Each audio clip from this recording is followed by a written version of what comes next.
Berarti ini adalah investasi, tanda kutip ya, yang nggak akan pernah turun. Dia tetap stabil bahkan menaik. Gini, Turun mungkin nggak turun? mungkin turun kalau global liquidity turun. Kalau mereka stop cetak uang, ini turun. Makanya siklusnya setiap 4 tahun sekali. Orang banyak yang nggak paham ini. Bitcoin tuh gerakan harganya tuh bukan volatil, tapi itu ngikutin jumlah uang yang beredar Di dunia. Itu korelasi 99,1%. Harga Bitcoin dengan jumlah uang yang beredar, M2 money supply, global liquidity. Jadi uang makin banyak dicetak, Bitcoin makin naik. Jadi menurut gue ya, Bitcoin tuh bukan bikin lo tambah kaya. Itu cuma bekuin economic value lo ke masa depan. Kayak kepingan emas tadi. Ya mendingan emas aja investnya. Emas 2%. Oh iya. Bitcoin itu adalah uang yang lebih sempurna dibanding emas. Itu yang benar-benar sempurna menurut gue. Ini nggak pernah dalam sejarah manusia. Ini penemuan pertama, ini kayak penemuan internet bro. Penemuan radio, listrik, api. Levelnya penemuan Bitcoin tuh kayak penemuan internet. Jadi ini something yang very revolutionary. Ini kayak manusia nemuin api levelnya. Jadi manusia akhirnya ketemu uang yang benar. Akibatnya apa? Orang di luar negeri sadar. Oh gila, kita kena tipu sama uang fiat ini. Akhirnya mereka manipulasi capital marketnya. Mereka bikin saham listing. Sahamnya itu dijualin. Mereka beli Bitcoin di belakangnya. Sahamnya terbang, mereka beli Bitcoin lagi. Jadi lagi lomba begini di luar negeri. Di luar negeri lagi lombanya begini. Di Jepang udah mulai. Metaplanet namanya itu saham nomor 1 sekarang di Jepang. Karena dia jadi kayak perusahaan lu kayak lu gini. Tapi perusahaannya kan dapat duit dari media kan. Semua neraca lu Bitcoin semuanya. Terus lu listingin TBK. Itu terbang. Dikibulin dong. Ya maksudnya Untuk kita kayak kita ini sekarang dikibulin, memang dikibulin gitu. dikibulin, ada uang kertasnya dikibulin. Sejak 1971 dikibulin. Mundur Dulu dikit ya. Iya, gue makin yakin nih. Mundur dikitnya berarti dulu kita skeptis sama uang kertas kan. Dari dinar, dirham gitu loh. Oh iya ya. Kita tuh akhirnya percaya gitu loh. Kan sama aja begitu ya. Kalian coba pikir deh, oke. Kita pakai contoh Thailand baht deh. Lu pakai Thailand baht terus lu ke Singapura, lu kasih Thailand baht lu.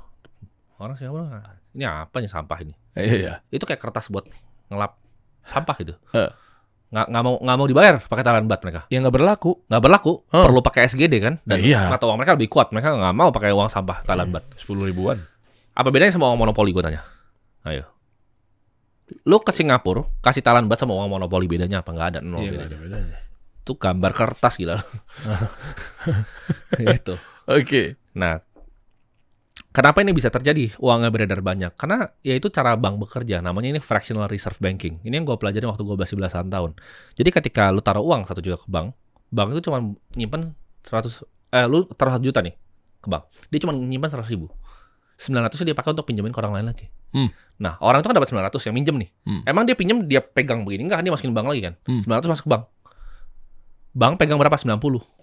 Sisanya 8-10-nya dia kasih ke orang lain lagi. Ini bisa turun 7 kali ke bawah. Jadi uang awal dari 1 juta lo itu tuh bisa jadi berjuta-juta ke bawah. Uang beredarnya di masyarakat, paham nggak? Gua nih contoh simpel lagi nih. Gua itu punya uang 1 juta, gua taruh di bank. Bank simpennya 100 ribu. Iya, 100 ribu.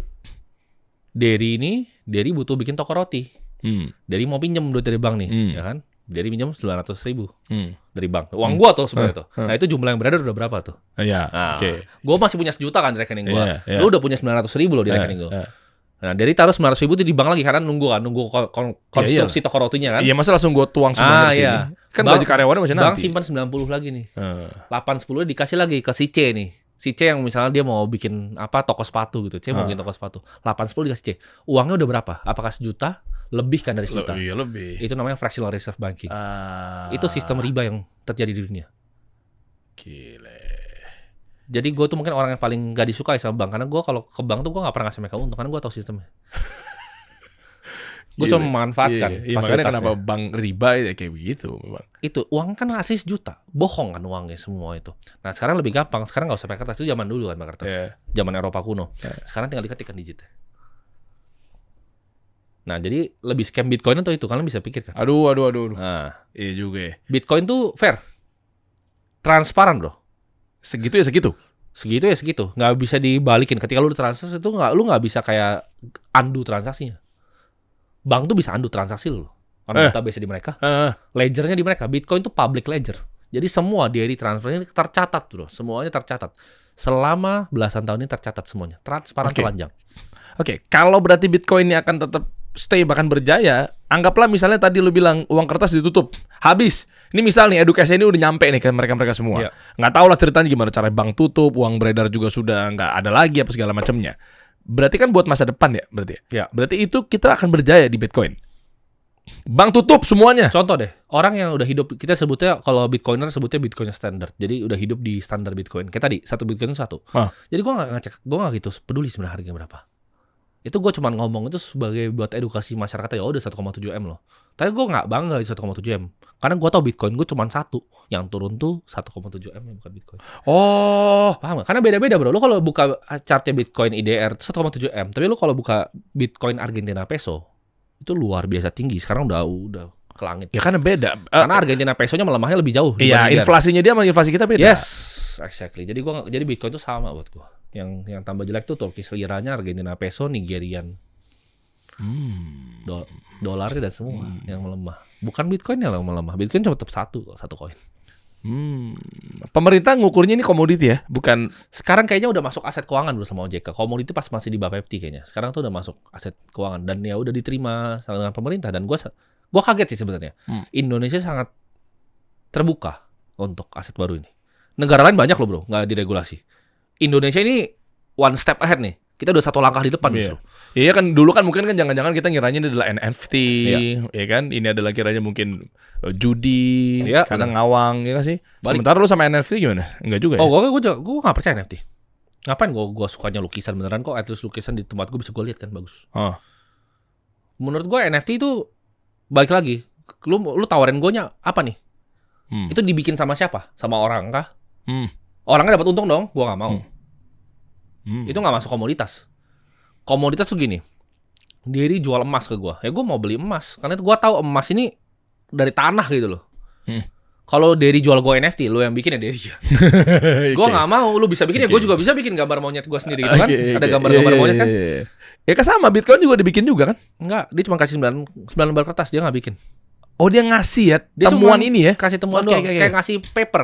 Iya. Dan dia hilang, dia nggak pernah gerakin Terus 1 jutanya dia yang dia punya? mati. Nggak pernah gerak. Oh. Pertanyaannya, apakah ada manusia yang seperti itu, yang nggak punya ego? Nah, tadi kalau ini teorinya CZ yang punya Binance. Jadi orang paling kaya di kripto namanya CZ. Ini teorinya dia, bukan gue ya. Ini teorinya dia. Menurut dia, Bitcoin adalah AI dari masa depan yang udah canggih sekali. Ngasih manusia ini duit yang benar tuh ini. Karena kalau pikir secara logika ya, manusia itu tidak ada yang tidak punya ego.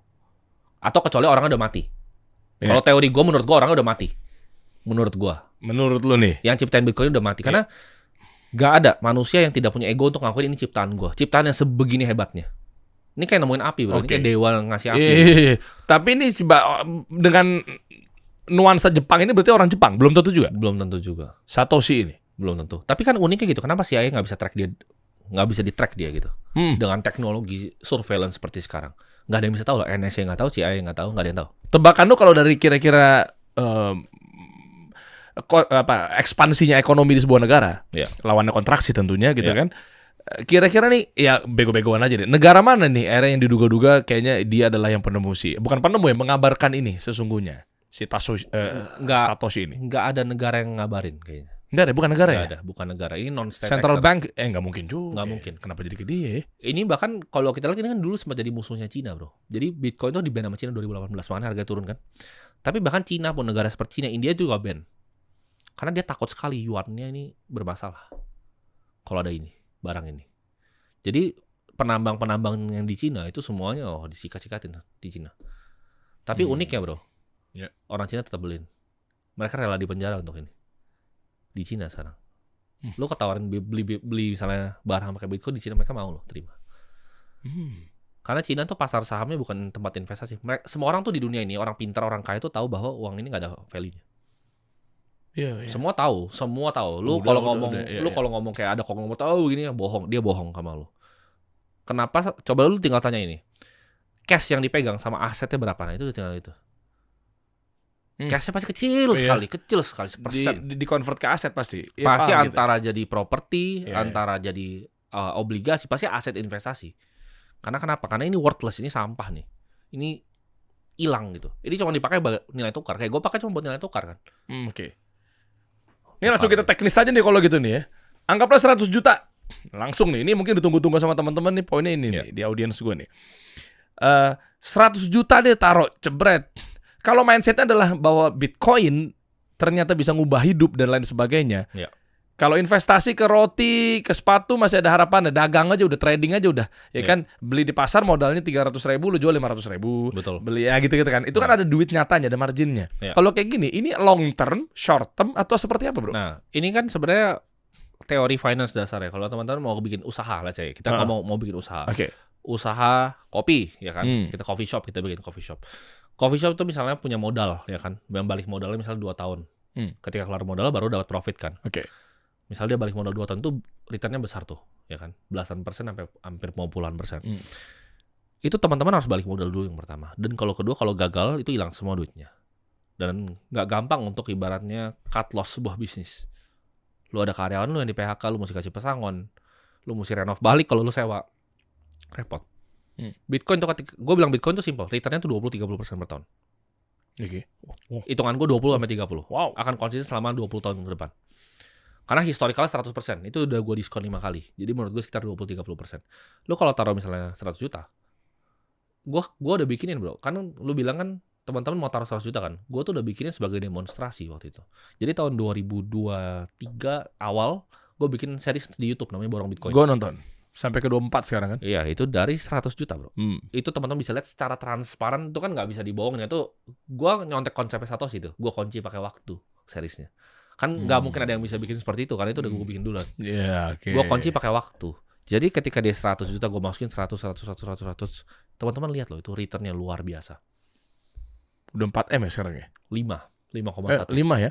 Dari modal 24 bulan berarti 2,4 miliar. Itu harusnya 40% dong bro. Oh lebih dong. 50 ya? Double. Udah double. Double kan? Ya, udah double. Karena kan kalau 100 juta aja kali 24 aja 2,4. 100% lebih. 109% lebih. Iya kan? Iya. Gue ngitung cepat 109% returnnya sekarang. Bayangin. Oke, kalau mau naruh sekarang, besok ada kenaikan nggak? Bukan gua tanya besok, tapi gue bilang gini, lu tarik panjang, rata-ratanya 20% sampai 30% tahun ke tahun. Berarti tahun ke tahun. Gue udah bikin tesis di YouTube gue, yang nonton 1 juta. Bitcoin akan ke 20 miliar sebelum 2034. Berarti waktu kapan kita harus masuk ada convert? Sekarang dan setiap lu punya duit. Nembak banget lu sekarang banget nih. Iya, karena gini. Konsep investasi itu namanya, ini gue belajar dari gurunya Warren Buffett, Benjamin Graham, margin of safety. Lu kalau punya truk, di depan lu ada jembatan nih misalnya. Oke. Jembatan tuh bilang maksimum 100 kilo. Gitu. Lu kalau pakai truk yang 98 kilo, lu agak takut kan? Karena ini udah dekat maksimal. Kan? Iyalah. Tapi kalau truk lu itu cuma 10 kilo, misalnya, lu berani lewat. Gas. Tapi kalau 150 ya goblok itu masuk. Gue bilang tadi, Bitcoin tuh bisa ke 20 miliar sebelum 2034. Sekarang harganya 1,7 miliar. Jadi anggap itu batasnya tuh 20 kilo. Sekarang 1,7 kilo. Lu berani nyebrang pakai truknya nggak? Ya berani lah. Ya itu dia. Berani lah. Ya itu. Kalau analoginya begitu mah. Jadi kalau ada yang tanya, kalau 1,4 berapa? Gue beli terus.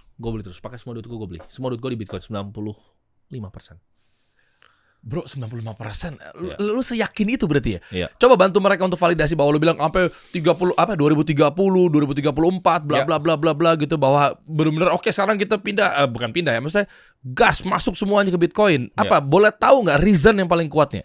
Itu tadi, uang lu tuh di basing. Jadi currency lu di basing, currency lu yang lu pegang dimanapun, lu mau di Argentina, mau di USD, mau di Singapura dolar, itu turun. Segitunya 11% per tahun nih. Lah kalau ada negara-negara Sekarang pertanyaan gini, gue kan dulu investor saham, sulit sekali loh, nyari 11% per tahun tuh bisnis sulit sekali. Karena bisnis mesti balik modal dulu 2 tahun baru bisa 11%. Ya anggap deh, negara udah benahin nih semuanya nih ekonominya. Gak bisa, karena hutang yang mereka ciptakan terlalu besar. US tuh kalau mereka nggak lakukan printing, bangkrut negaranya. Mereka harus cetak uang untuk bayar utangnya. Itu lingkaran setan ya. US tuh udah gunung hutang. Semua negara ini gunung hutang. Makanya setiap 10 tahun sekali ada yang namanya debt cycle. Siklus meledaknya hutang ini. Makanya 2030 meledak nih hutangnya menurut gua. Indonesia pun juga kalau jadi kenapa sih? Surat obligasi karena kita cetak sendiri bisa kerusuhan lagi negara ya? Menurut gua nggak nyampe kerusuhan, cuman akan ada badai finansial 2030. Karena gini, ketika AI itu udah canggih, siklus hutang kan gue udah hitung nih, 2030 ini meledak nih. US meledak 2030. Spiral, hutangnya bakal spiral ke bawah. Ketika dia spiral ke bawah, pekerjaan di layoff dan AI itu udah gantiin banyak pekerjaan. Wah itu hancur semua. Tapi ada fundamental perbedaan bro. Kenapa menurut gua nggak akan rusuh? Misalnya 2040, menurut gua udah nggak ada kerusuhan. Terus? Dulu itu kalau kerusuh, pusing. Kenapa? Karena orang-orang yang rusuh tuh dibutuhkan, bro. Karena mereka tuh buruh pabrik, mereka itu adalah yang bangun-bangun jalan, mereka dibutuhkan orang-orangnya. Jadi nggak bisa diapa-apain. Nanti ketika udah robot semua, bro, beda nih gamenya. Lu rusuh, kita nggak perlu lu. Nah itu bahaya. Jadi teman-teman kalau nggak maju nih pikirannya, hati-hati kalian. Karena gue bilang tadi, roda tuh 1900 tahun. Orang bilang, oh enggak lah, lu kebanyakan nonton film masa depan. Enggak, gue tuh investor dari dulu. Gue jadi pegang duit sebanyak ini di umur gue. Itu bukan jadi orang bodoh loh. Gue udah lihat semuanya gitu. Dan gue liatin ke depannya akan seru menurut gue.